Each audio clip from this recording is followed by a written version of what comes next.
Bismillahirrahmanirrahim. Assalamualaikum warahmatullahi wabarakatuh. Jumpa lagi dengan saya di materi Sistem Informasi Pariwisata.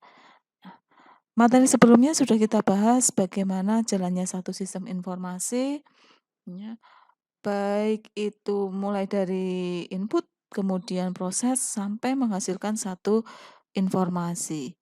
Nah, kemudian komponen-komponen apa saja yang terlibat dalam sistem informasi, ya, baik itu dari sisi software, hardware, dan brandware, gitu ya. Nah, sebelum kita masuk ke materi selanjutnya, kita diskusi dulu, gitu ya.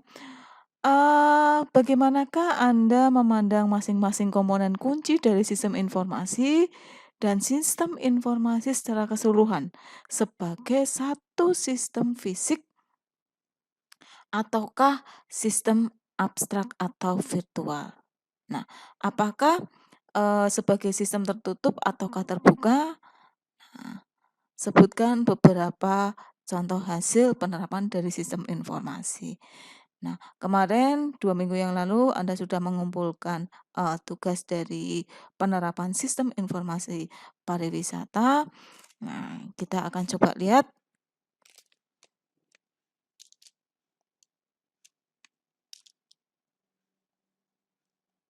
Nah, yang pertama kita lihat ya, untuk sistem, di sini tiket ya, tiketing ya nusantaratur.co.id. Oke. Nah, ini adalah memang betul sebuah sistem yang sudah dibuat oleh perusahaan Nusantara gitu ya, untuk memudahkan customer dalam memesan tiket gitu ya, baik itu tiket pesawat, hotel, tur atau paket wisuda. Jadi, dari Nusantara Tour ini menyediakan beberapa produk, kemudian diinputkan ya, dipasang, kemudian diproses sehingga, menghasilkan satu tampilan yang user friendly. Nah, user friendly itu adalah tampilan yang, sangat mudah digunakan oleh siapapun. Nah, hardware-nya yang terlibat dalam sistem informasi ini ada laptop, komputer, mouse, keyboard, handphone, oke, ya. Nah, di dalamnya ini, dalam komputer masih kan pasti ada beberapa komponen lain, ada RAM, hard disk gitu kan, tempat untuk menyimpan. Nah, software-nya, software di sini adalah yang pertama, sistem operasi yang digunakan oleh, komputer tersebut. Nah, apakah Windows, apakah Linux, gitu kan. Nah, kemudian, nah, untuk membuat, sistem ini kita menggunakan aplikasi apa? Kalau dilihat di sini basisnya adalah web. Berarti software yang dibutuhkan selain sistem operasi adalah, eee, PHP admin dan database-nya apa, gitu ya. Nah, sebagai inputannya adalah berbagai macam jadwal penerbangan, betul, gitu kan. Kemudian paket wisata dan harga kamar hotel, ya. Nah, outputannya berupa apa? Berupa, tadi report apa yang sudah dipesan oleh customer. Manfaatnya adalah pengguna dapat melakukan transaksi pembelian tiket, hotel, dan paket wisata tanpa harus datang ke kantor Nusantara Tour, betul, gitu ya. Nah, ini adalah salah satu penerapan dari sistem informasi pariwisata.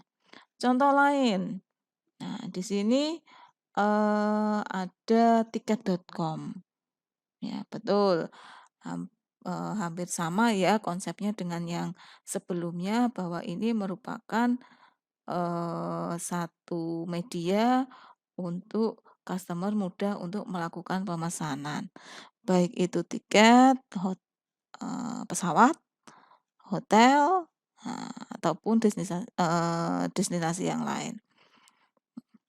Oke, untuk software dan hardware-nya sama, ya kan.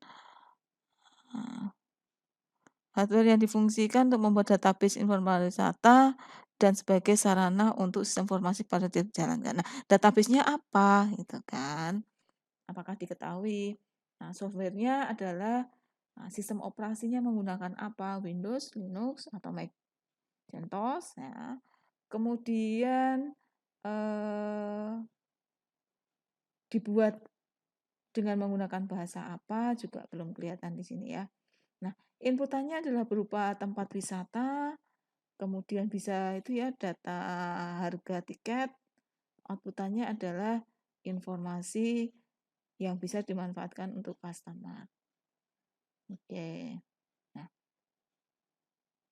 contoh lain dari sistem informasi wisata selain berupa tiket.com dan Nusantara Tour adalah media promosi ya dari satu tempat wisata.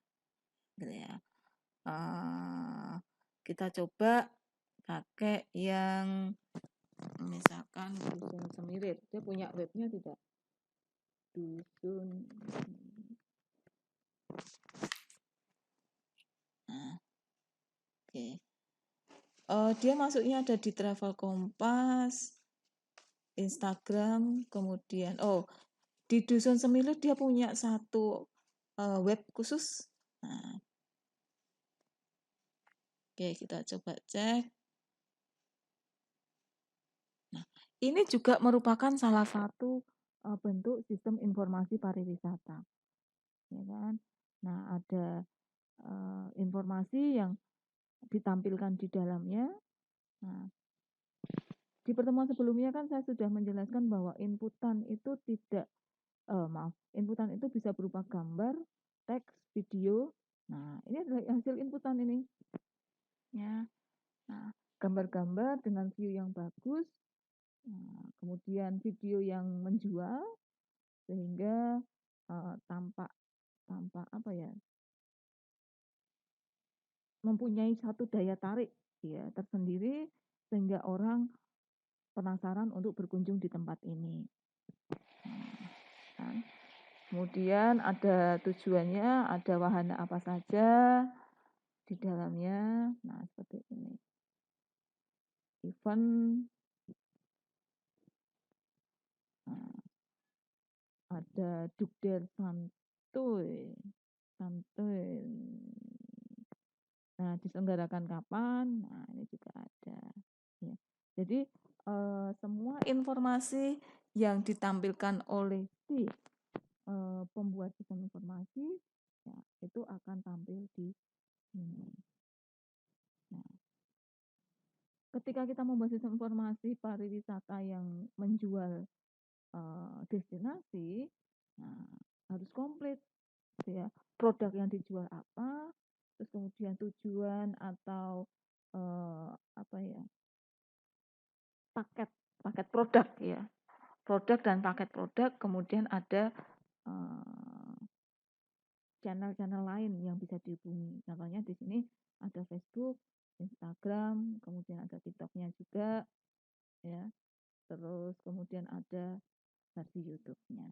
Nah, ini cukup menunjukkan bahwa ini suatu sistem informasi yang sangat bagus. Ya. Oke. Kita lanjutkan. Nah, sistem informasi sangat penting untuk ditangani oleh ahli komputer. Nah, apakah Anda setuju? Nah, sistem informasi itu tidak harus ditangani oleh orang ahli gitu ya.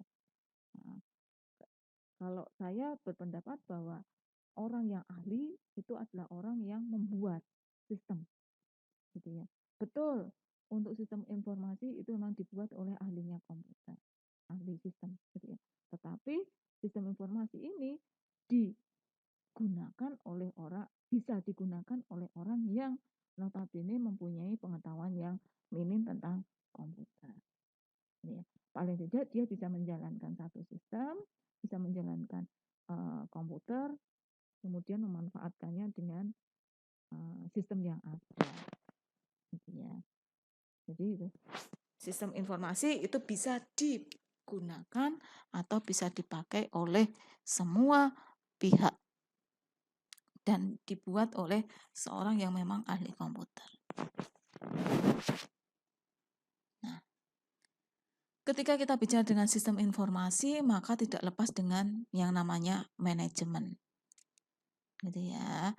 Nah, ada 2, yaitu manajemen sebagai individu atau sekelompok individu dan manajemen sebagai satu proses. Nah, manajemen sebagai individu atau sekelompok individu itu bertanggung jawab untuk menganalisis permasalahan, ya, merumuskan keputusan dan memprakarsai tindakan yang memadai yang dapat menghubungkan dan melancarkan alur hidup organisasi melalui pelaksanaan fungsi manajemen. Ada planning, organizing, staffing, leading, dan controlling. Gitu ya. Terus yang kedua ada manajemen sebagai satu proses. Jadi mengalokasikan semua bentuk inputan atau masukan dari semua lingkungan melalui perencanaan, kemudian pengorganisasian, pengarahan dan kepemimpinan, kemudian di pengawasan dan pengendalian pada tingkat strategis, taktis atau maupun operasional. Gitu ya. Nah, agar dapat memproduksi dan memasarkan keluaran yang dibutuhkan oleh para pelanggan atau lingkungan sehingga ya, sasaran organisasi itu dapat tercapai. Nah, kemudian, ketika kita hubungannya dengan manajemen, ada yang namanya piramida manajemen. Mulai dari top management, middle management, dan operational management. Saya kira pernah ya dengar istilah ini, piramida manajemen. Di mana di dalam satu perusahaan, baik itu di bidang pariwisata ataupun yang lain, pasti ada yang namanya finance function yang mengurusi keuangan, yang mengurusi human resource, sumber daya manusia, yang mengurusi informasi service atau fungsi dari informasi, yang mengurusi manufacturing dan marketing. Nah, setiap tingkatan manajemen itu mempunyai tugas masing-masing. Ya. Dimulai dari top manajemen, dia lebih banyak memplanningkan, ya, tingkatan planning. Kemudian di tingkatan middle management, di sini ada setara dengan manager, gitu ya. Nah, kemudian di tingkatan level bawah, ya, operational management itu fungsinya adalah membuat satu keputusan dan meyakinkan keberhasilan pelaksanaan kegiatan bisnis harian. Memastikan bahwa eh, apa namanya? Kinerja dari level bawah itu berjalan dengan lancar, ya. Dari operational management akan dilaporkan ke dalam middle. Nah, middle ini akan dilaporkan ke dalam top management. Ya. Nah, ini adalah tingkatan konsentrasi dari tiap-tiap manajemen. Nah, kalau kita lihat untuk level top management dia lebih banyak ke sisi planning. Nah, memplanningkan bagaimana istilahnya adalah membawa nahkoda itu mau kemana, ya, berplanning. Kemudian di tingkatan middle dia akan lebih banyak dalam mengorganisasikan, ya, membagi tugas, ya. Nah, di tingkatan operational management, dia adalah pelaksana. Dia banyak pekerjaan di direct, gitu ya. Nah, kemudian di bawahnya ini adalah pengelompokan kinerja berdasarkan proporsi dari masing-masing tingkatan manajemen. Nah, dari figur pimpinan, dia memang lebih banyak melakukan tugas seremonial gitu ya, seperti tour factory bagi para pengunjung. Nah, tugasnya manajer adalah memotivasi para staf. Kemudian hubungannya adalah manajer itu bersosialisasi baik itu internal maupun eksternal. Ya. Itu untuk peranan dari manajerial berdasarkan Mintzberg, ya, yang interpersonal. ada yang bentuk informasional. Ya. Di sini tugasnya manajer itu harus mencari terus informasi. Ya, jadi dia melakukan pengawasan, kemudian informasi itu akan dikumpulkan, nah, kemudian dikomunikasikan melalui eh, pihak dalam ataupun pihak luar. Ya. Ada yang namanya pemeran keputusan atau pemeran keputusan ya, decisive rule. Nah, di mana manajer ini melakukan rekonstruksi atau perbaikan dari pekerjaan yang sudah dilakukan. Nah, bisa kita simpulkan bahwa sistem informasi manajemen adalah sistem informasi berbasis komputer yang mengelola data menjadi informasi atau laporan yang berkualitas dari berbagai divisi fungsional satu organisasi dan dapat digunakan oleh semua tingkatan manajemen dalam membantu membuat keputusan rutin atau terstruktur. Gitu ya. Kalau kemarin kita bahas tentang sistem informasi, nah berarti kita tambahkan sistem informasi manajemen. Ya, jadi mengelola semua data untuk menjadi sebuah informasi. Nah, sistem informasi manajemen itu terbagi menjadi sistem, kemudian ada informasi dan ada manajemen, gitu ya. Nah, itu semua ya dari berbagai lini ya, dari manajemennya, dari organisasinya, dari teknologinya, dari masalah bisnisnya dikumpulkan dalam satu sistem informasi yang menghasilkan solusi bisnis. Ya. Masalah bisnisnya apa? Misalkan kurangnya promosi. Dari pihak manajemennya sulit untuk mengkontrol laporan keuangan. Dari sisi organisasi kurangnya apa ya? Kebersamaan atau bekerja bersama tim gitu ya.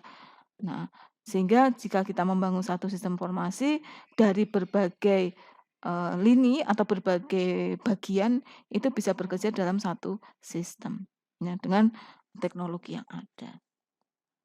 Nah, contoh sistem informasi terpadu ya selain sudah Anda contohkan di atas ya ada sistem informasi akademik, keuangan, kemahasiswaan, ya, sistem informasi sumber daya manusia. Jadi yang dimaksud di sini adalah sistem informasi terpadu yaitu sistem yang bisa digunakan oleh lebih dari satu user. Nah, misalkan nih sistem akademik. Nah, usernya kan bisa mahasiswa. Yang kedua dosen. Yang ketiga adalah tenaga pendidikan atau TU. Ya, keempat adalah bagian keuangan. Nah, jadi dalam satu sistem informasi banyak aktor yang terlibat. Nah, kalau kita contohkan tadi sistem informasi Nusantara Tour, siapa yang terlibat di dalamnya? Oke, satu adalah admin. Admin adalah yang mengelola, yang memasukkan data, ya. Data itu berupa apa tadi? Jadwal-jadwal penerbangan gitu ya, jadwal tiket. Nah, yang keduanya adalah customer yang memanfaatkan dari sistem informasi tersebut. Tiket.com. Tiket.com lebih banyak lagi aktornya. Satunya admin, ya. Duanya adalah customer, ya. Yang ketiganya mungkin bisa pihak luar yang memberikan satu iklan promosi di dalam situ. Ya. Nah, mengapa sangat penting sistem informasi itu? Nah, karena ketika kita menggunakan sistem informasi, kita otomatis unggul ya, dalam bidang operasional. Nah, akan menghasilkan produk baru, ya kemudian pelayanan dan model bisnisnya adalah ringkas. Nah, hubungan antara pelanggan dan pemasok itu lebih erat gitu kan. Kemudian meningkatkan mutu proses pengambilan keputusan, keunggulan kompetitif, dan kelangsungan hidup dari hari ke hari. Nah, ini dilihat dari perspektif teknis dan bisnis. Nah, kalau, sistem informasi dilihat dari perspektif teknis, itu adalah mengumpulkan, ya kan, mengolah, menyimpan, dan menyebarkan informasi. Ya, ini dari segi si, admin, gitu ya.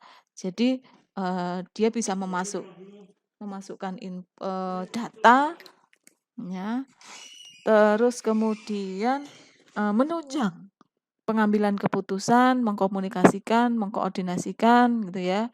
Terus kemudian dari perspektif bisnis, sistem informasi ini memberikan solusi atas permasalahan dan tantangan yang dihadapi dan memberikan nilai ekonomis yang nyata bagi perusahaan. Jelas ya dari segi promosi ataupun dari segi, apa namanya, hubungan atau relasi antara perusahaan dengan customer itu lebih erat. Gitu ya. Lebih eratnya bagaimana? Ya seperti tadi, kita tidak perlu datang ke tempat untuk pesan tiket. Cukup berhadapan dengan sistem informasi, semua bisa tertangani. Ya. Contoh tadi seperti dusun semilir gitu kan. Dia memanfaatkan web ya, berikut juga dengan sosial media untuk promosi. Ya. Nah, ada 3 dimensi dalam sistem informasi. Dimensi manajemen itu ada lebih ke manajemennya, bagaimana cara memimpin, kemudian strategi yang diberikan gitu ya, perilaku manajemen yang ada di tempat wisata itu seperti apa. Dari dimensi teknologi ya, hardware-nya apa, software, database, jaringan telekomunikasinya seperti apa. Dari organisasi lebih ke dalam, fungsional dari perusahaan, bagaimana struktur atau hierarki organisasinya. Mulai dari top, middle, sampai operasional. Nah, bagaimana proses bisnisnya. Nah, itu semua diatur. Nah, jadi, bisa disimpulkan bahwa ketika kita membangun sistem informasi, ya, itu tidak lepas dengan sistem informasi manajemen, gitu ya. Jika manajemennya baik, tertata, terstruktur, maka ketika kita membangun satu sistem informasi akan lebih mudah, ya. Paling tidak tergambarkan dari bagaimana manajemen perusahaan tersebut dalam mengelola data, gitu ya. Oke. Nah, demikian untuk materi dari saya. Kita bisa lanjutkan minggu depan. Saya tutup. Ya, selamat sore, gitu kan. Wassalamualaikum warahmatullahi wabarakatuh.